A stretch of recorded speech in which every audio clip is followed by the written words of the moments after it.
ഒരു പ്രോജക്റ്റിലെ വിവിധ ആക്ടിവിറ്റികളെ അഥവാ ടാസ്കുകളെ വിഷ്വലി പ്രസൻറ്റ് ചെയ്യാനായിട്ട് ഉപയോഗിക്കുന്ന ഒരു ടൂളാണ് ഗ്യാൻറ്റ് ചാർട്ട്. ഗ്യാൻറ്റ് ചാർട്ടിൻ്റെ വെർട്ടിക്കൽ ആക്സിസിൽ ആക്ടിവിറ്റീസും ഹൊറിസോണ്ടൽ ആക്സിസിൽ ടൈമാണ് ഉണ്ടാവുക. അതായത് ഒരു പ്രോജക്റ്റിൻ്റെ ഗ്യാൻറ്റ് ചാർട്ട് നമ്മൾ റെഫർ ചെയ്ത് കഴിഞ്ഞാൽ ആ പ്രോജക്റ്റ് എന്ന് തുടങ്ങി എന്ന് അവസാനിക്കുന്നു എന്നുള്ളതും, അതായത് ആ പ്രോജക്റ്റ് കംപ്ലീറ്റ് ചെയ്യാൻ എന്തോരം സമയം വേണം എന്നുള്ളതും, ആ പ്രോജക്റ്റിലെ ഓരോ ആക്ടിവിറ്റിയും കംപ്ലീറ്റ് ചെയ്യാനായിട്ട് എത്ര സമയം വീതം വേണം എന്നുള്ളതും വളരെ എളുപ്പത്തിൽ മനസ്സിലാക്കാൻ സാധിക്കും.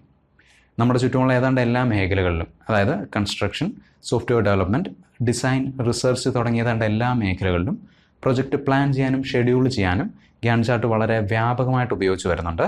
സോ ഇന്നത്തെ വീഡിയോയിൽ എക്സൽ ഉപയോഗിച്ചുകൊണ്ട് ഒരു സിമ്പിൾ ഗ്യാൻറ്റ് ചാർട്ട് വളരെ എളുപ്പത്തിൽ തയ്യാറാക്കുന്നത് എങ്ങനെയെന്ന് നോക്കാം. ഒരു കൺസ്ട്രക്ഷൻ പ്രൊജക്റ്റിലെ എല്ലാ ആക്ടിവിറ്റീസിനെയും ഒരു ഗ്യാൻറ്റ് ചാർട്ട് ഉപയോഗിച്ച് ഡിസ്പ്ലേ ചെയ്തിരിക്കുന്നതാണ് ഈ കാണുന്നത്. ഈ പ്രൊജക്റ്റിലെ ആദ്യത്തെ ആക്ടിവിറ്റി ഫൗണ്ടേഷൻ്റെ വർക്ക് സ്റ്റാർട്ട് ചെയ്യുന്നത് ജൂൺ 10 വർക്ക് എൻഡ് ചെയ്യുന്നത് ജൂൺ 14, അതായത് ഫൗണ്ടേഷൻ്റെ വർക്കിന് വേണ്ടുന്നത് 4 ദിവസമാണ്. ഇനി ചാർട്ടിലേക്ക് വന്നു കഴിഞ്ഞാൽ ഫൗണ്ടേഷൻ എന്ന ആക്ടിവിറ്റിയെ റെപ്രസെൻറ്റ് ചെയ്യുന്ന ബാറാണ് ഈ കാണുന്നത്. ഫൗണ്ടേഷൻ്റെ വർക്കിന് എത്ര ദിവസം വേണമെന്നുള്ളതും ഇവിടെ ഡിസ്പ്ലേ ചെയ്തിരിക്കുന്നത് കാണാം. താഴേക്ക് വന്നു കഴിഞ്ഞാൽ walls, roof, doors and windows, plumbing എന്നിങ്ങനെ. ഇനി ഇവിടെ മുകളിലേക്ക് വന്നു കഴിഞ്ഞാൽ പ്രൊജക്റ്റ് സ്റ്റാർട്ട് ചെയ്യുന്ന ഡേറ്റ് നോക്കുക, ജൂൺ 10. പ്രൊജക്റ്റ് എൻഡ് ചെയ്യുന്നത് ജൂലൈ 10. ഇനി തീയതികൾ നമുക്കൊന്ന് ചേഞ്ച് ചെയ്ത് നോക്കാം.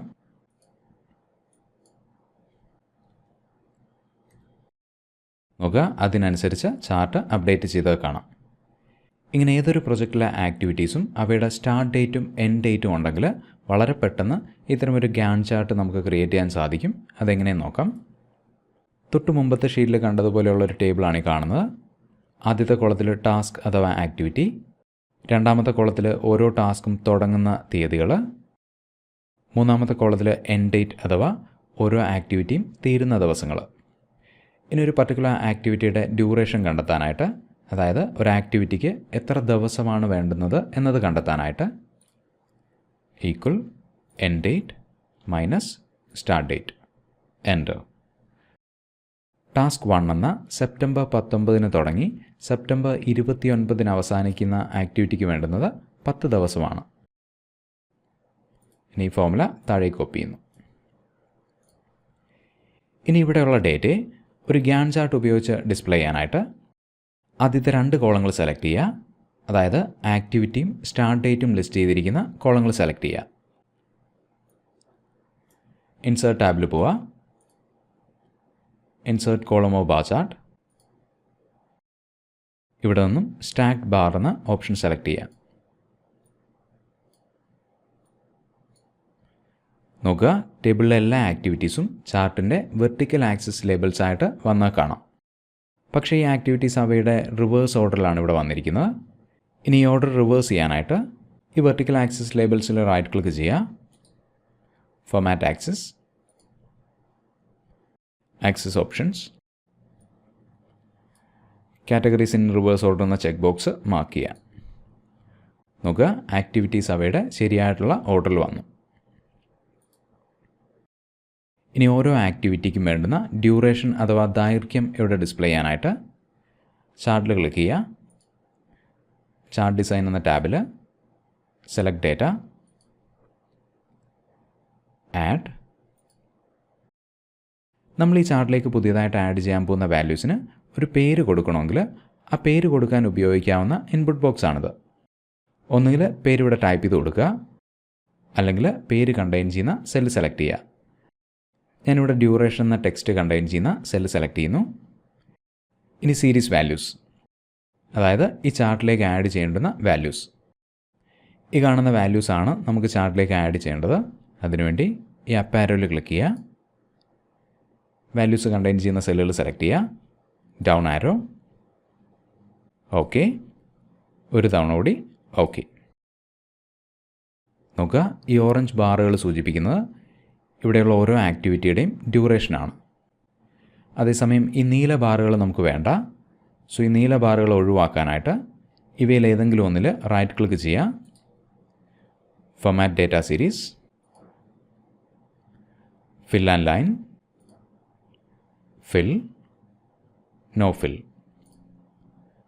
നോക്കുക, നീല ബാറുകൾ ഹൈഡ് ചെയ്യപ്പെട്ടു. അടുത്തതായിട്ട് നമുക്ക് ചേഞ്ച് ചെയ്യേണ്ടത് ഈ ഹൊറിസോണ്ടൽ ആക്സിസ് ലേബിൾസ് ആണ്. നമുക്കറിയാം ഈ പ്രൊജക്റ്റ് സ്റ്റാർട്ട് ചെയ്യുന്നത് സെപ്റ്റംബർ 19 അതേസമയം ചാർട്ടിലെ തീയതികൾ സ്റ്റാർട്ട് ചെയ്യുന്നത് ഓഗസ്റ്റ് 12. ഇനി ഇവിടെ ഡിസ്പ്ലേ ചെയ്തിരിക്കുന്ന തീയതികൾ ചേഞ്ച് ചെയ്യാനായിട്ട് ഈ ഹൊറിസോണ്ടൽ ആക്സിസ് ലേബിൾസിൽ റൈറ്റ് ക്ലിക്ക് ചെയ്യുക, ഫോർമാറ്റ് ആക്സിസ്, മിനിമം എന്ന ലേബലിന് നേരെയുള്ള ഈ ഇൻപുട്ട് ബോക്സിൽ സെപ്റ്റംബർ 19 വേണ്ടി 19-SEP ടാബ്. നോക്കുക, തീയതി ചേഞ്ചായി. ഇനി എൻഡ് ഡേറ്റിന് വേണ്ടി 18-November എൻ്റർ. നോക്കുക, പ്രൊജക്റ്റ് സ്റ്റാർട്ട് ചെയ്യുന്നത് സെപ്റ്റംബർ 19, എൻഡ് ചെയ്യുന്നത് നവംബർ 18. ഇനി ഓരോ ടാസ്കിൻ്റെയും അഥവാ ഓരോ ആക്ടിവിറ്റിയുടെയും ഡ്യൂറേഷൻ ഇവിടെ ബാറുകൾക്ക് മുകളിൽ ഡിസ്പ്ലേ ചെയ്യാനായിട്ട് right click, add data labels. ഇനി ഈ ഡേറ്റ ലേബിൾസിൻ്റെ കളർ ചേഞ്ച് ചെയ്യണമെങ്കിൽ ഏതെങ്കിലും ഒരു ഡേറ്റ ലേബിളിൽ ക്ലിക്ക് ചെയ്യുക, ഇഷ്ടമുള്ള കളർ സെലക്ട് ചെയ്യുക, ബോൾഡ്. ഇനി ഈ ഡേറ്റ ബാറുകളുടെ കളർ ചേഞ്ച് ചെയ്യണമെങ്കിൽ റൈറ്റ് ക്ലിക്ക്, ഫിൽ, ഇഷ്ടമുള്ള കളർ സെലക്ട് ചെയ്യുക.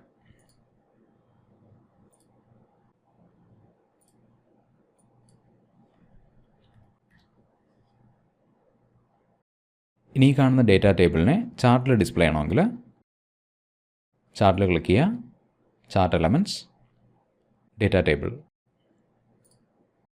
ഈ വെർട്ടിക്കൽ ആക്സിസ് ലേബിൾസിനെ ബോൾഡ് ഫോമാറ്റിലേക്ക് കൊണ്ടുവരാനായിട്ട് ഏതെങ്കിലും ഒരു ലേബിളിൽ ക്ലിക്ക് ചെയ്യുക, ബോൾഡ്,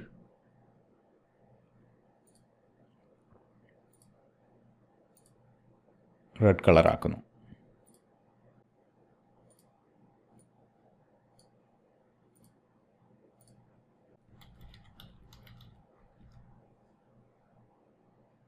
നമ്മളിപ്പോൾ കണ്ടത് വളരെ സിമ്പിളായിട്ടൊരു ഗ്യാൻ ചാർട്ട് പ്രിപ്പയർ ചെയ്യുന്നത് എങ്ങനെയെന്നാണ്. അഡ്വാൻസ്ഡ് ആയിട്ടുള്ള ഗ്യാൻ ചാർട്ടുകളിൽ ഓരോ ആക്ടിവിറ്റിക്കും എന്തോരം റിസോഴ്സ് വേണമെന്നുള്ളതും ഓരോ ആക്ടിവിറ്റിയും മറ്റ് ആക്ടിവിറ്റീസുമായിട്ട് എങ്ങനെ ബന്ധപ്പെട്ട് കിടക്കുന്നു എന്നുള്ളതും ഡിഫൈൻ ചെയ്യാൻ സാധിക്കും. അത്തരം ഗ്യാൻ ചാർട്ടുകൾ ക്രിയേറ്റ് ചെയ്യാനായിട്ട് പ്രൈമവേറ, MS പ്രോജക്റ്റ് പോലെയുള്ള പ്രോജക്റ്റ് മാനേജ്മെൻറ്റ് സോഫ്റ്റ്വെയറുകളാണ് ഉപയോഗിക്കുക. എന്തായാലും അതിലേക്കൊന്നും നമ്മളിപ്പോൾ പോകുന്നില്ല. മറ്റൊരു എക്സൽ വീഡിയോ ആയിട്ട് വീണ്ടും കാണാം. Thanks for watching and wish you A great day.